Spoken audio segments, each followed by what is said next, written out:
Okay.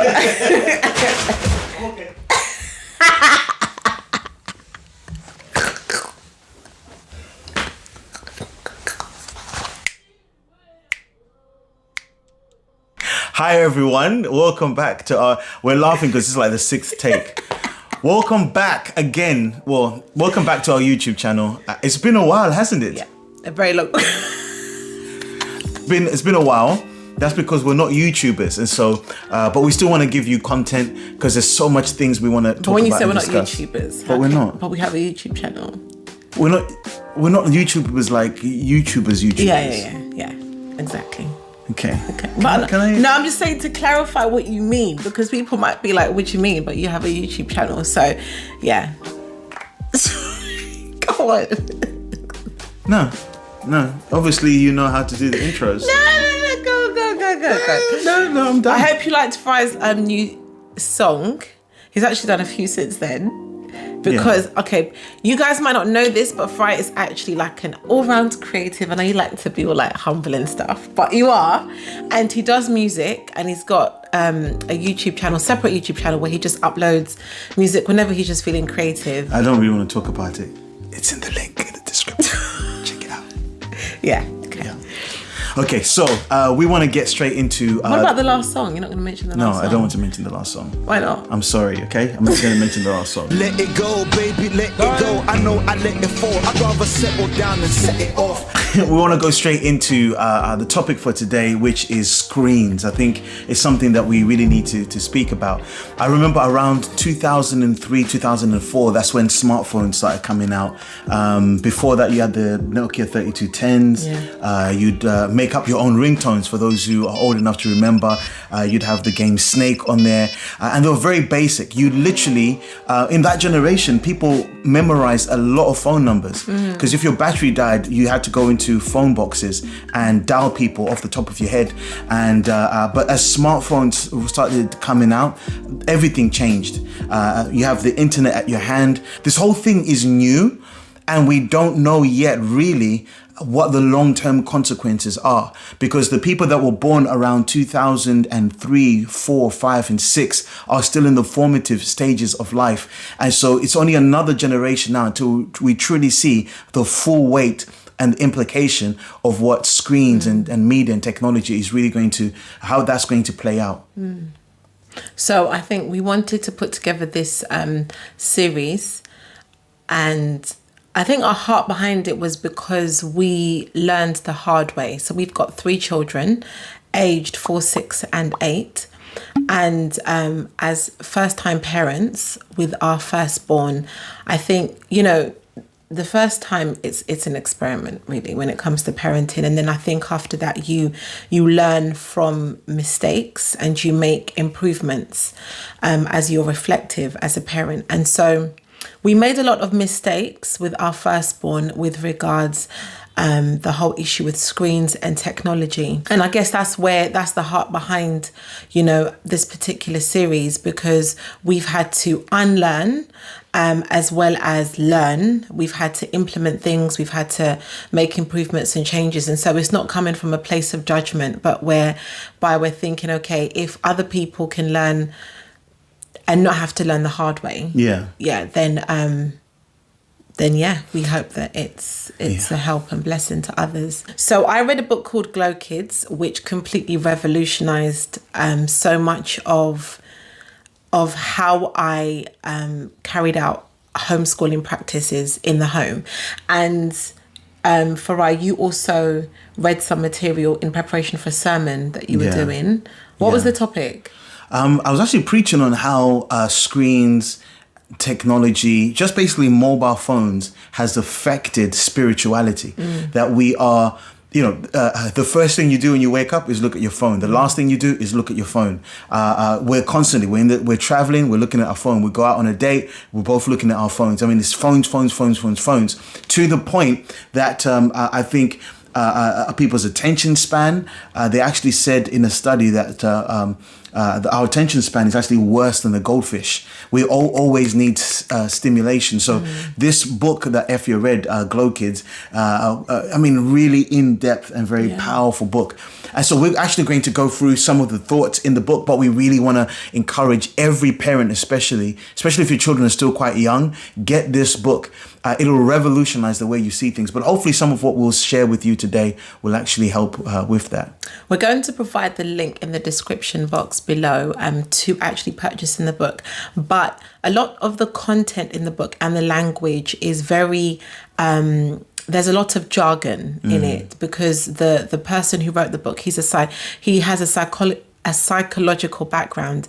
But that's one of the reasons why I was naturally drawn to it, because my background is in psychology as well. I taught it for 8 years. And so, and it's interesting because so much of what I learned as well in my teaching practice and so much of what I taught, dots started to connect. Hopefully we're able to, in this series that we're putting together, make the information easier to kind of digest, but at the same time, if you want more, and to get, as I said, like the fullness of it, then absolutely, order the book, read it. So just to kind of give you an idea of the kind of stuff that's in the book, I want to quote something from the first chapter. Listen to this. Not only have we undergone a seismic shift as a society in the last 15 years, where we have changed the ways that we communicate, the ways we think, the ways that we process interpersonal skills, memory, attention spans,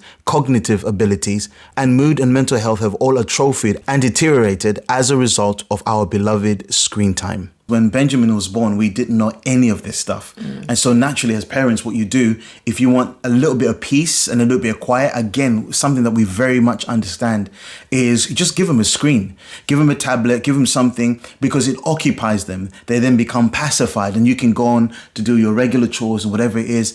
And within a very short space of time, I think by the time Benjamin was 2, he knew how to navigate my phone. He knew how to swipe and look for things and search for things. And the more he learned how to notice, how to read, he then was able to punch things into YouTube to search for content that he wanted.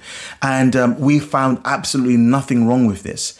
And then as time went on, when we begin to cotton on to the whole idea of screens are not really doing him any favors, once we had Bafwa and Renee, we stopped those two from having screens. And now there's a noticeable difference in their attention span. Yeah, it wasn't the attention span that affected him. I think what we noticed is that he can be very impulsive. And one of the things that we'll go into when we look, in more depth about the effects, some of the effects of screen time exposure and so on, overexposure, is that it can actually result in impulsiveness. And he was also addicted, but we didn't recognize it to be addiction. Yeah, it was a lot. Like, you take a screen away from him, he's screaming, he's literally crying tears because he can't hold a screen. And we were like, but don't you want to go outside and nature and play with people? Things like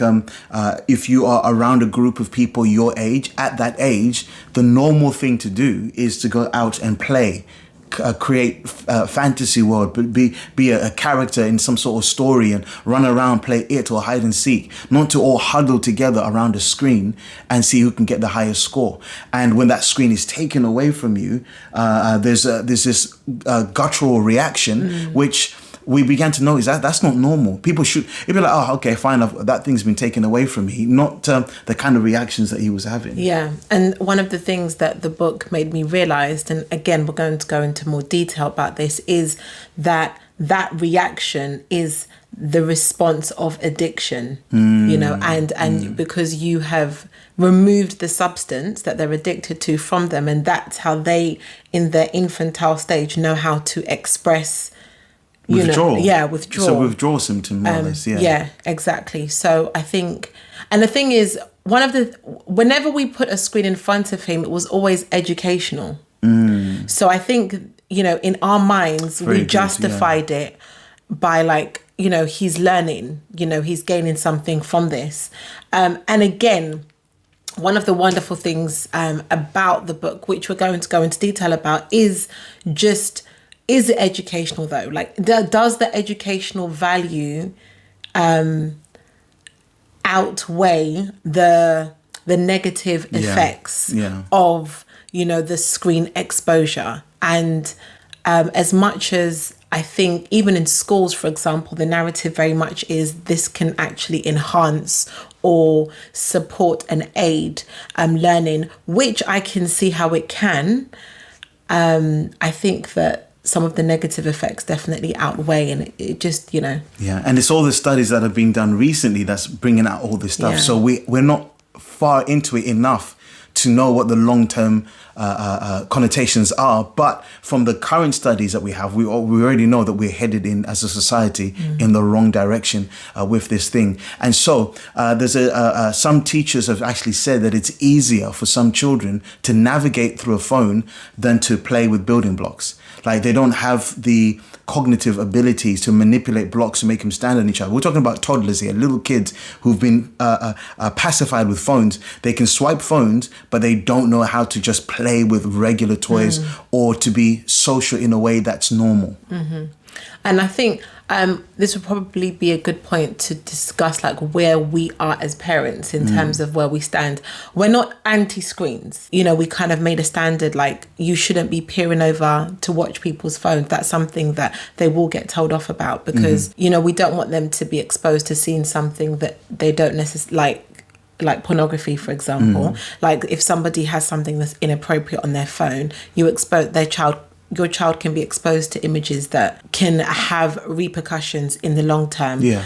We are not totally anti-screens, but we do monitor their screen use. They don't own any tablets. My children do. Benjamin, Barth, or Renee can't say that's my tablet. They don't own any. But we do manage their screen time. And if you can explain how we do that. They are allowed like an hour or so on a Saturday to watch at their leisure. That's an hour a week, by the way. Yeah. An hour a week. An hour, to watch at their leisure. And I think from time... Wait, just to say, even then, what they do watch is within Minnow. And this is what Minnow is.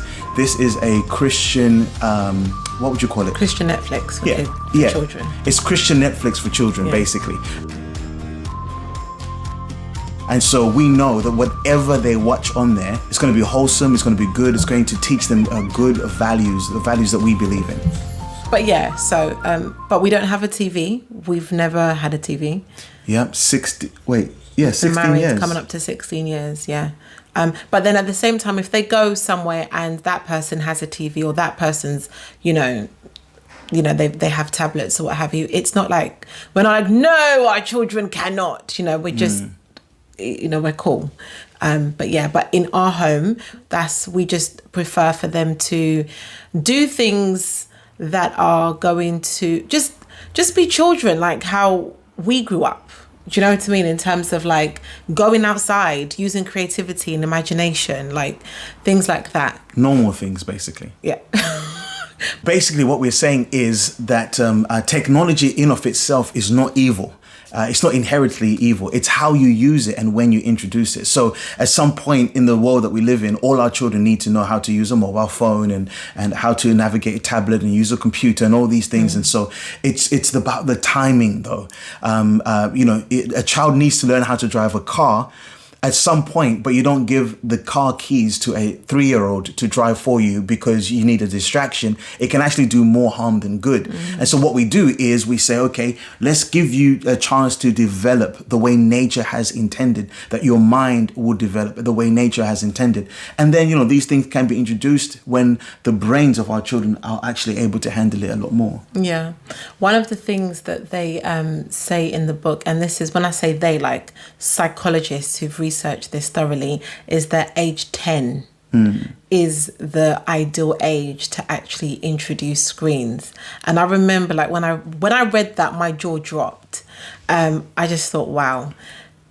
They actually say no screens whatsoever at all Yeah. until age 10. And what's really interesting is that there are actually schools that have no technology, they have no screens. And many of the people who manufacture and who design and create all of these technological aids that we use for our children, they put their children in those schools. Wow. Like Steve Jobs, did you know about the fact that he didn't allow his children to use his own products? Yeah, so Steve Jobs' children had no iPhones or iPads because Steve Jobs like, this is bad for you. Yeah. So let that be something that you can, to really think about. It's a drug that is sold to the masses. But, like we said, what we want our children to do in the first 10 years, if not slightly longer, is to develop their creativity, the ability to explore, the ability to entertain themselves.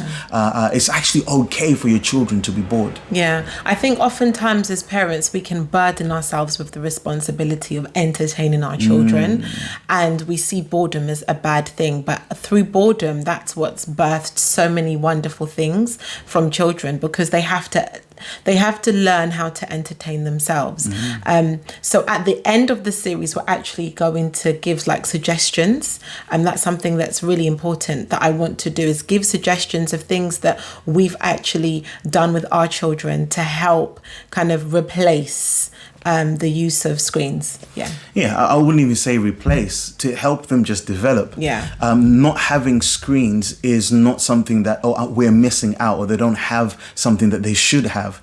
This is something that's only really been around at this level since 2003, 2004, 2005. Prior to that, we would go outside and climb trees and play games and do all sorts of things. And, you'd have your occasional Sega Master System or something like that. But generally speaking, we were not as bad as we are today. Yet as screens glaze children the world over, parents either ignore the problem or just throw up their hands and sigh. It's just the way kids are today. But kids haven't always been this way. It's only been 6 years since the invention of the iPad. And in that blink of a time, an entire generation of kids has been psychologically impacted and neurologically rewired. And that's a very, very powerful quote. And so what we technically actually have really done is used our iPads and our tablets and our phones like a digital babysitter or an e-learning tool to just try and teach them. But really what we want to do is pacify them, or, that's just like the quote said, that's just what this generation is like. But as you will see as the series goes on, this is actually very, very damaging to our children, their brains and the way they think and the way God made us. It's something to really consider as parents. A lot of us as adults with our fully developed adult brains find it very difficult to manage our tech usage and to be in control of that. And we can find ourselves being addicted when it comes to things like social media and that type of thing, like what Fire said, waking up first thing in the morning, checking the phone, last thing at night, and so on and so forth. And so if it's having such an impact on us as adults, then what chance do our children have? Especially if it's been introduced to them from such a young age through the key developmental stages. I think that's something that really needs to be thought about. And so for some parents, I can understand that the apprehension of delving into this, because the rabbit hole goes quite deep, because it means, well, if I take the screens away, what does that mean for me? I'm a single mom. I've got 3, 4, 5 children, whatever the case may be. Or one child, that can be a challenge as well. Like having one child who doesn't have siblings to enter where they can entertain each other. However many children you have, right? And the thought of not having any screens is like, I can't even comprehend it. I just want some peace. And what we're trying to really do is trying to help you by giving you the pros and cons. And then you can then make your own decisions based on that. It's not to tell you what to do, but to show you the research, and so you can make informed decisions moving forward. And also, it's also sharing what we wish we knew from the beginning. Hope that it helps. It's going to be an 8-part series. Hey, subscribe. Make sure that you share with people that you think would benefit. And just to reiterate, please subscribe. Hit the notification bell. Leave a comment. I'm sorry, I can't. You were doing so well, like can't. just being No normal. one's subscribing. No, because we haven't actually been. They're not hitting the videos. notification buttons. Okay, he was doing really well, like in terms of being normal. I just but can't then right he had now. to Okay. just had to like be fry. All right. Well, that's it for part 1. Stay tuned for part 2, and this will be released next week. God bless. Bye. Bye. Destination Africa. Why are you like this?